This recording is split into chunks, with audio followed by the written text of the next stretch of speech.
and a heartfelt welcome to everyone present at the inaugural function of PODOCON 2025.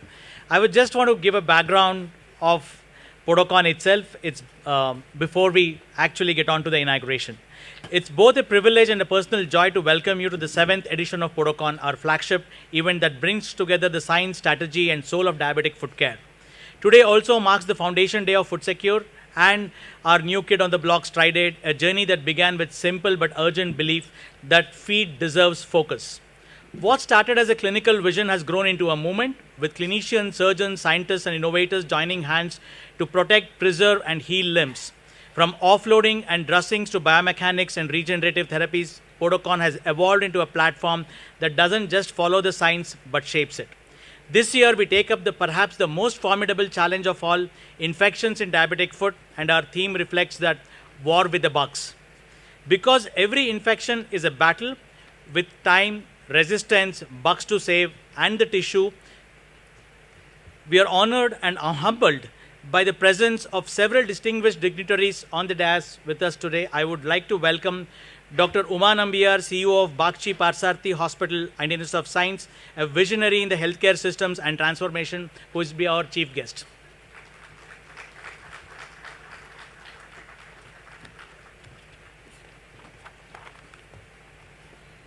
I'd also request Ms. Georgia onto the dais. She is the CEO of American Limb Preservation Society and has been spearheading the limb preservation in US and across the globe. Could we have Dr. Rajesh Keshavan, Vice President of the Diabetic Foot Society of India and one of the most respected names in the diabetic foot surgery and integrated wound care onto the dais, please. Dr. Anand Suresh, who has been supporting us at the ISC from the last 3 years to hold this PODOCON and offer various researches. He is the professor of Department of Mechanical Engineering, ISC, whose contributions to the medical biomechanics and device innovation has impacted the field deeply. Your presence elevates this event and reinforces the importance of multidisciplinary, multi-sectoral collaboration in this fight. We welcome the team from Indian Institute of Science, led by Siddharth Junjunwala, leading the convergence of clinical insight in research and excellence. We hope that today is not just a conference, but a convergence of experience, evidence, and energy. Let it be a space to learn, debate, and act. Once again, on behalf of Food Secure, Stride Aid, and all our associates, I warmly welcome each one of you for the PODOCON 2025. And now, it's my privilege to invite our chief guest, Ms. Uma Nambiar, to take on the stage. We'll light the lamp and then that. Can we have all the guests to light the lamp?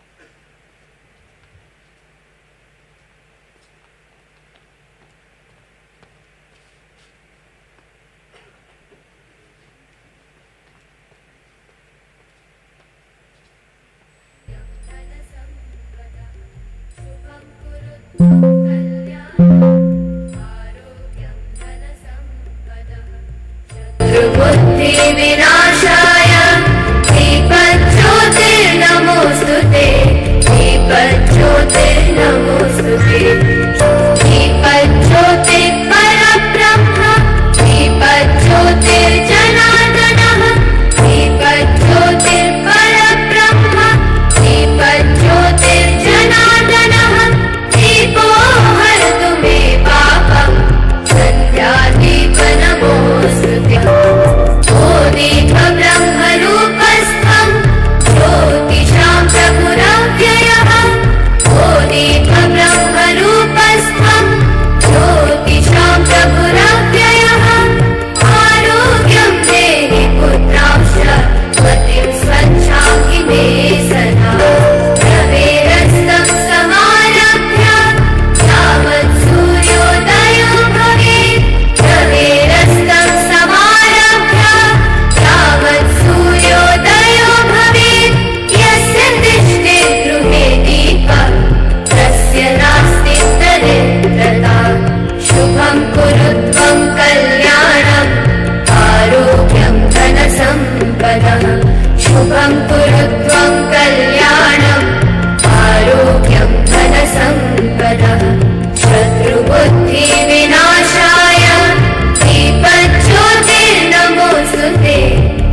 Dr. Uma Nambiar, the stage is yours.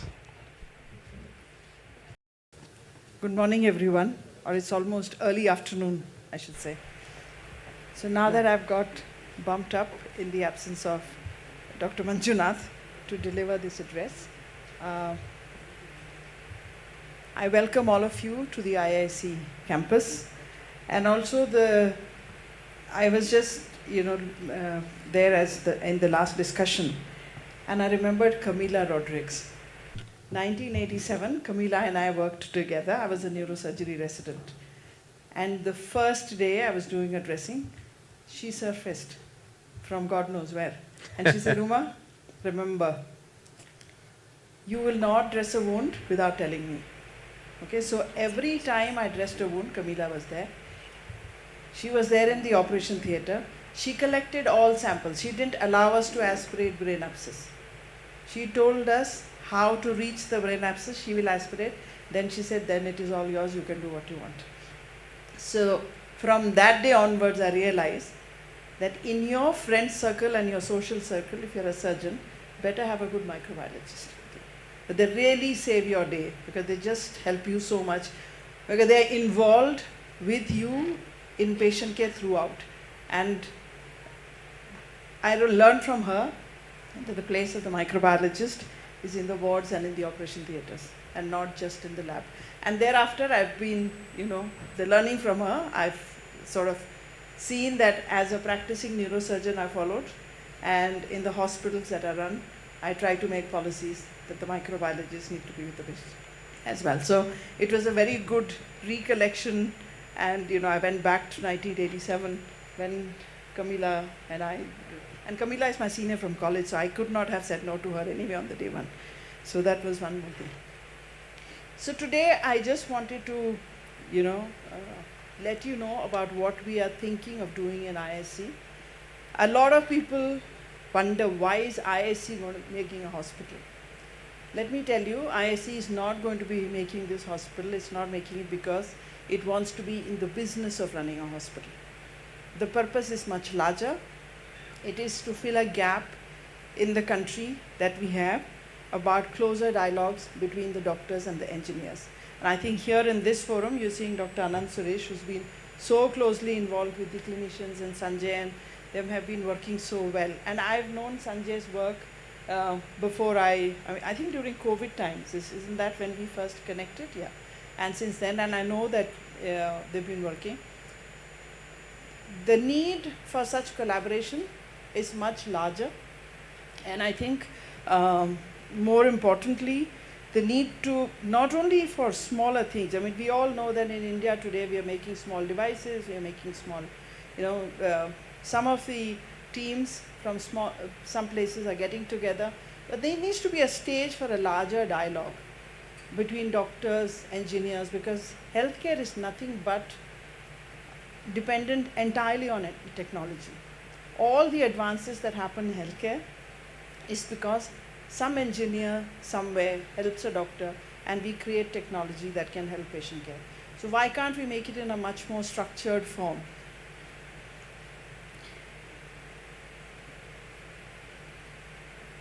So we just thought that, we need to create a kind of an ecosystem where there can be free exchange of ideas, free participation of the technology developers, right from the bedside to bench and back to bedside, the doctors and the technologists and engineers and the data scientists, all those stakeholders in delivering good care to the patient, they are all provided the same platform. The good thing is that 24/7, the hospital is available to all the engineers and their team, and the labs are available to the doctors and their teams, now nurses, technicians, everybody who's got any idea can actually result in developing something that is for the goodness of the patient.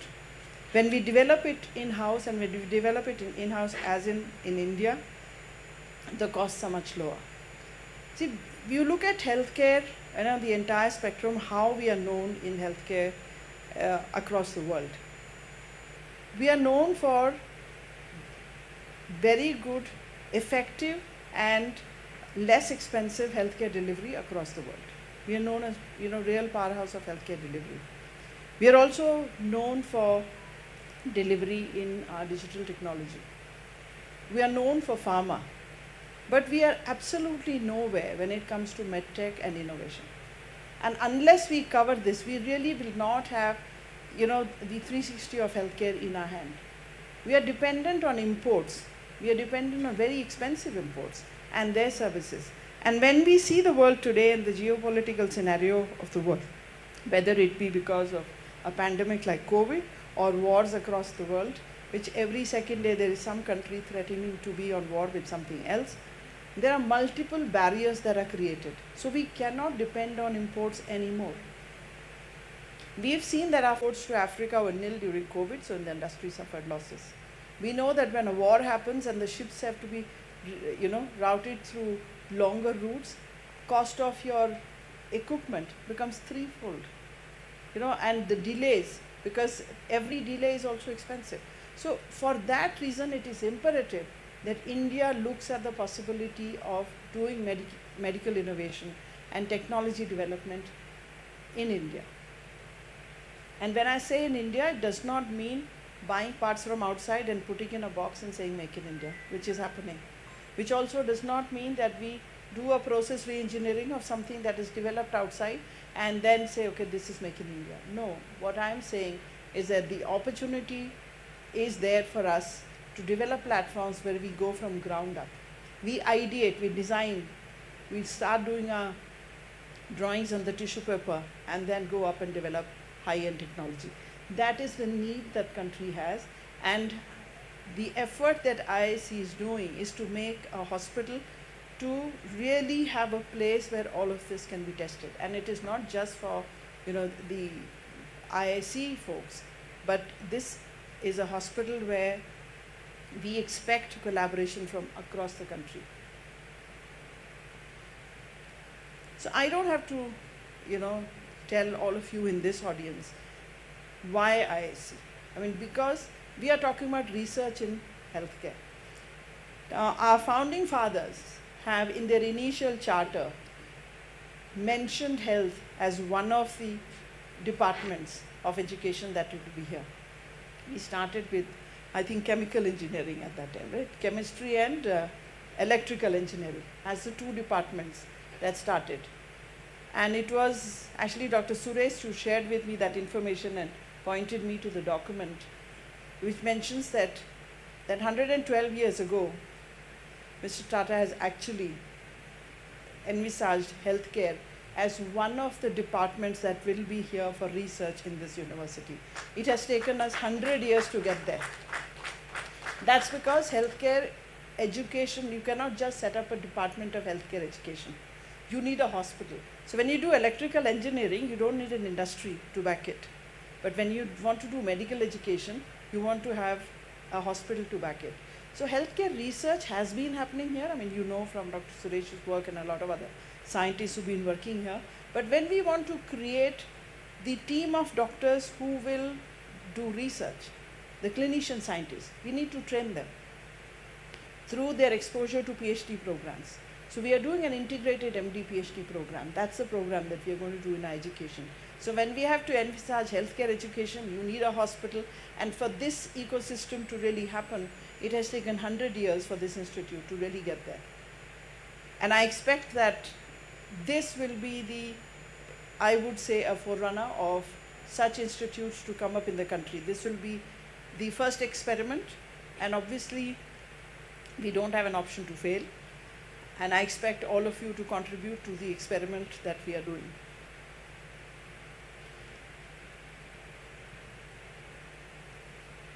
So if we have to really look at the convergence of all the aspects of every stakeholder that is there in the healthcare delivery, and we need to make sure that the cost of healthcare in the country comes down, and that we can reach the large person in delivering good healthcare. We cannot but expect technology to help us.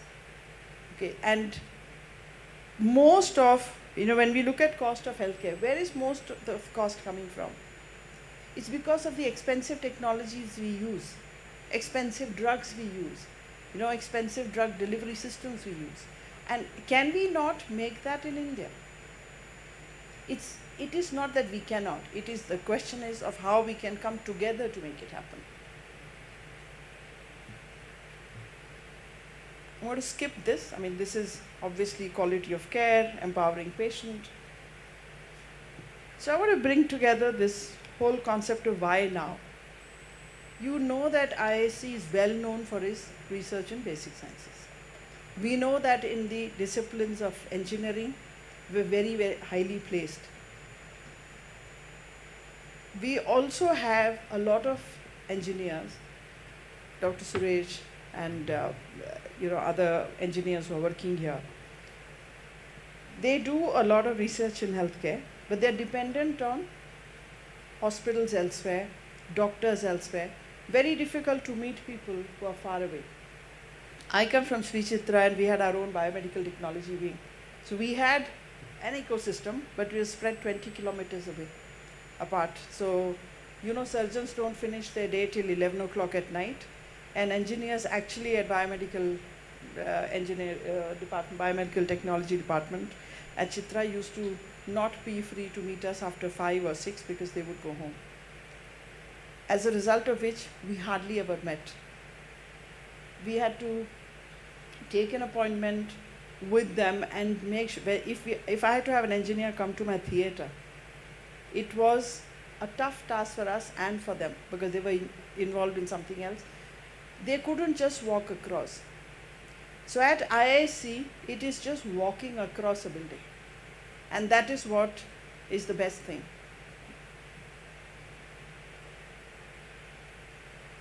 So that's why we were the natural choice. We had land, there where we could construct a hospital that could make this happen.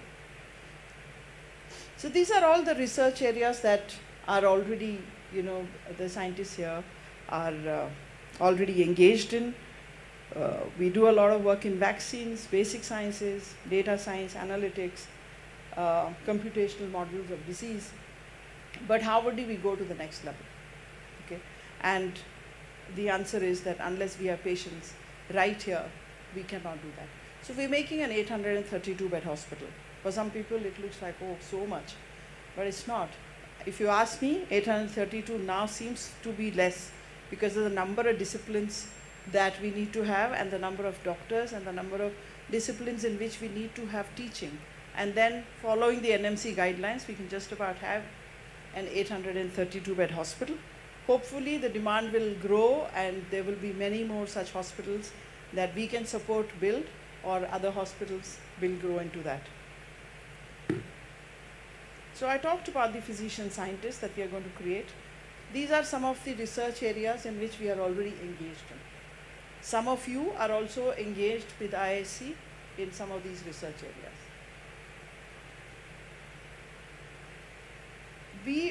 I want to especially talk about the digital health possibilities.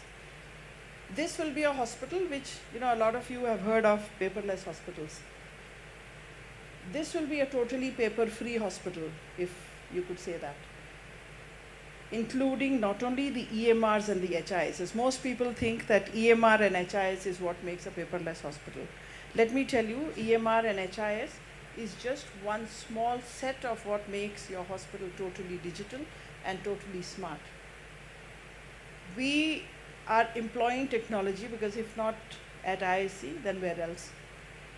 We want to show that if you want to run a smart hospital or we want to run an efficient hospital, use technology. For example, in the operation theater, if I need a temperature of 22 and a humidity of certain amount, that is okay for 5 people in the theater. That is what we cater for. If there is a crisis and a patient crashes, you have doors opening, 6, 7, 8 people walking up and down, temperatures going up, surgeon sweating as is and with the temperature going up, all of that is happening. And there is one person on the phone with the maintenance department, AC kam karo, AC kam karo, AC kam karo, right? Here we are developing a system where we will have sensors that will automate the temperature regulation without having to call the maintenance department. And I'm just giving you one example.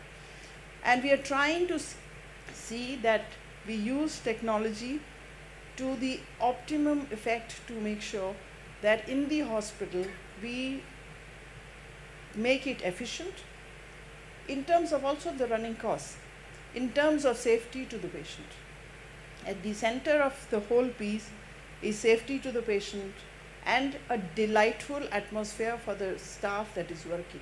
We do not want that any staff, whether it is nurse or a technician or a doctor, suffering because the hospital is not taking care of them and technology is not being used to take care of them. Simple. How do you do attendance in a hospital? You go and sign registers from a back door and enter, right? Everybody has to do that. And if you don't, then you don't get paid. I mean, why can't we just walk in and have face recognition or a thumbprint at every door? Why do we have one door for the staff to enter? I mean, I have never understood the logic. I've always fought for it as to why one single door, because the security can only be there and all of that stuff. Use technology for security. Why do I have to make somebody, go through that back door and all that stuff? So I'm just saying that including respect to the people at work is very important. So we want to really get there by use of digital technology. I'm not saying that we will get it all right, but at least we will make an effort so that we can continuously improve on how we make this hospital a better place for people to work. Because what we want is that nobody working in this hospital should be worried about anything else other than working at either patient care or research to improve the work that they do. I don't think there is any other stuff which they should be worried about. So ideas to basically think together, co-create together, sit together in the coffee shop. Unfortunately, we won't have a beer parlor, but one can sit in a coffee shop and we'll have good coffee shops in the hospital.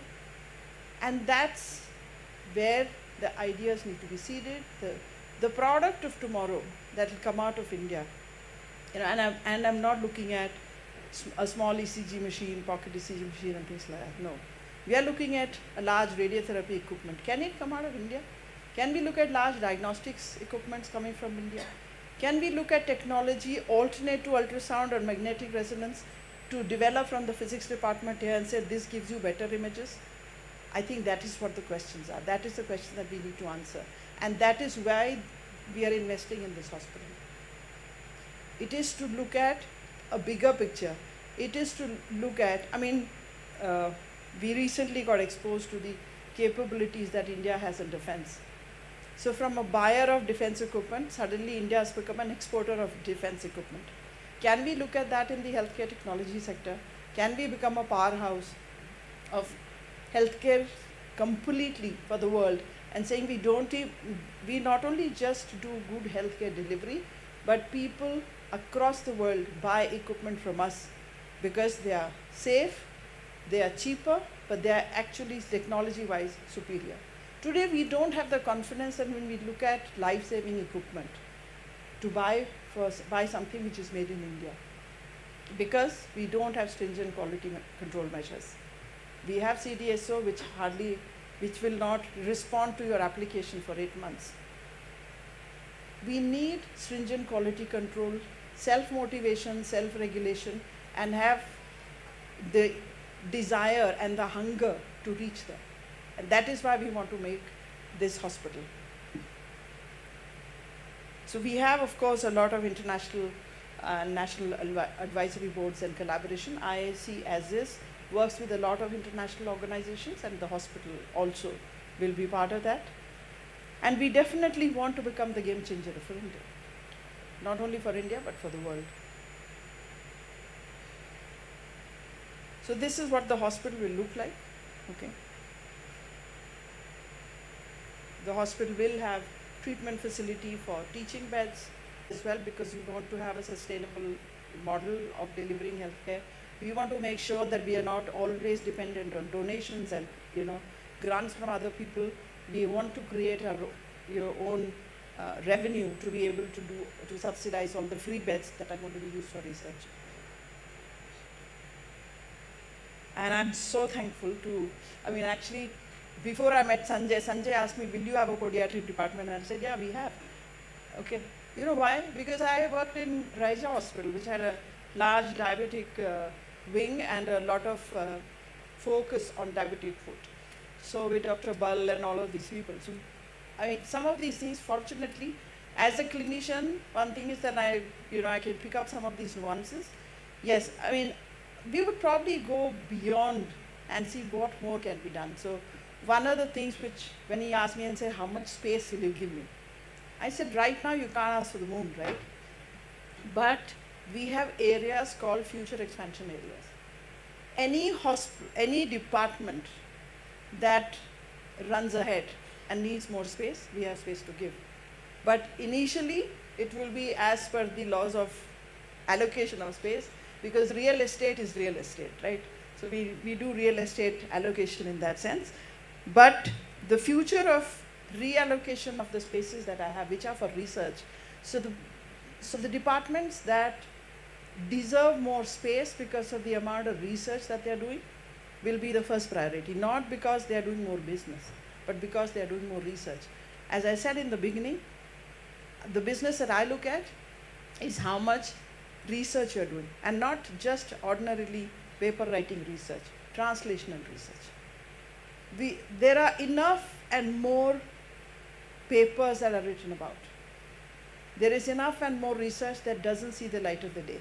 And it happens across. We evaluate so many devices and research papers. 5 years later, those companies have shut. The startup ecosystem in the country doesn't support them enough. So we need to make sure that we intervene at all of those spaces. We have an incubation center, which we decided that will be given to the doctors who are working with us, and that they can incubate their startups. We have space for that. We will create a mechanism to support those startups to reach to the market, to translate and find an industry partner. We want to create that entire system where if you have an idea and if you have a startup and if you have a product, it can reach the industry and back to the product to whom you wanted to help. And for that, if there are these gap areas which today don't happen, hospitals will not give a space for an incubation center because I can do 4 beds there and I can make so much more money per day. But since we don't have that as the primary reason for our hospital, I am happy to say that we have such centers. We are also creating centers where I've created rooms where you can beta test a machine that can weigh up to 30 tons, which means that I'm looking at least some of you coming up with saying that, okay, you know what, next technology, next diagnostic equipment that weighs 20 tons, ISC is the place where I'll test. So it can be tested from anywhere. And we are also doing partnership with the industry. The very, very new concept in India for hospitals to partner with big industries saying you do research with us. So whether it's Philips or GE or Siemens or Medtronic or any other big multinational, they have now expressed their desire to go from ground up with our hospital, because we are providing this entire system for them. So if they tomorrow come up with a machine, they don't have to send it abroad for testing. They will test in India because we are creating the space. And these are all spaces where, yes, I could have made 200 beds additional. But as I said, it's more important for us to stick to our agenda of research. So definitely we want to be there to start a culture in India where the doctors are trained to speak the language of research, to know how to work with the scientists, therefore the PhD, so that you can speak the same language, to work with the industry as partners, to know how do you collaborate with the industry, and also to see how to answer all our questions on the bedside. We can do our own innovations. We can try to find our own answers and then share it with the rest of the country and rest of the world. Thank you so much. Thank you, madam. This means a lot, especially coming from doctors who are already working with IISc Dr. Sanjay and myself.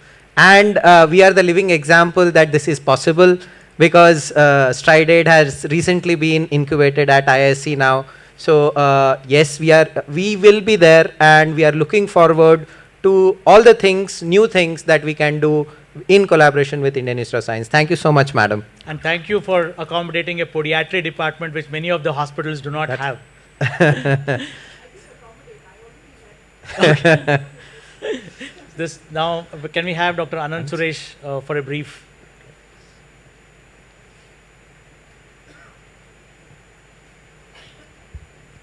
Good afternoon. It's always a pleasure to be with clinicians. It's very comforting in many ways. And Dr. Nambia already told you all why IISc wants to have its own hospital and a postgraduate medical school. In fact, whenever we think of research, we always think about quadruple helix. There should be academicians, there should be industry, there should be government. Normally people would put as a fourth one, the civil society. That's when research can be really done meaningfully. But who else is more closer to civil society than doctors, that is you people, clinicians.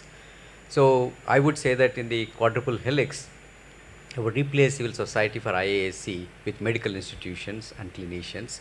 That's what we have begun. And I'm an engineer. Dr. Nambiya talked about how engineers and clinicians work together. Many of our colleagues actually already are working. But also we have scientists. She mentioned physicists doing new equipment, but also we have biologists and chemists and also mathematicians who are eager to work on medical problems. That's when we'll do new discoveries of studying diseases and also finding new cures alongside finding new biomedical equipment, inventing and innovating on the biomedical equipment. Also new cures is also equally important. And working with clinicians in research, I've done it with 4 groups of clinicians over the last 10 years. And we really we were successful because our clinicians like Dr. Sanjay Sharma and Dr. Pawan Belahelli have been accommodating, because clinicians always are busy healing patients.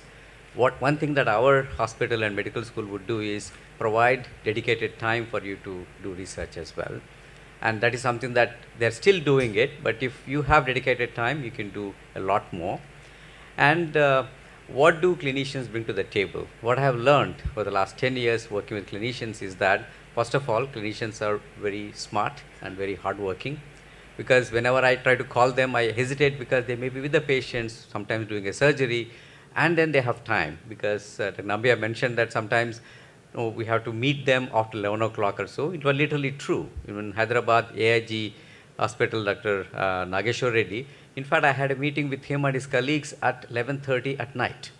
So that's true. But now we are going to change that, because you also can work during daytime with us in research. And that is one thing, that we are hardworking and we will learn from you how to do. Another thing I found is that clinicians are very grounded, very pragmatic. I witnessed it this morning in all the discussions that already took place. And I say that, one of my colleagues once said that when it comes to research, there are 3 kinds of research. You can have many kinds of research. His criterion was there is real research, there is imaginary research, and there is complex research. When I say imaginary, I'm not saying imaginative. By definition, research should be imaginative, but there is imaginary research. That is, sometimes when it comes to biomedical research, we imagine problems and we try to solve them, because that's our comfort zone. With clinician not being there, we don't do real research. When I say complex research, there are real numbers and complex numbers. Complex numbers have a real component, imaginary component. That we think is complex research that we can do in the biomedical area with clinicians. Because you are grounded, you actually focus on the real thing, so that we don't just do something and write papers and feel good about it. And other thing I found, again in the last 10 years of working with clinicians, is that clinicians are more entrepreneurial than normal academic faculty, because you know the ground reality, you know where the problems are, because you see patients day in and day out, and you also want to take the fruits of your research to the patients. So in fact, all the 4 groups of clinicians I worked with, gastroenterologists, embryologists, and geriatricians, and now podiatric surgeons, everything has led to a company. And I give them the credit because they see the possibilities, they see the missing needs or unmet needs, and they think of actually turning our research into a marketable product. And that way we serve better. In addition to doing research, it also leads to other things. And PODOCON has been taking place, this is the third year in IASC. The first time it was happening in Mechanical Engineering Auditorium. And I was pleased to see that more than 90% of the audience were actually clinicians. That is true today also.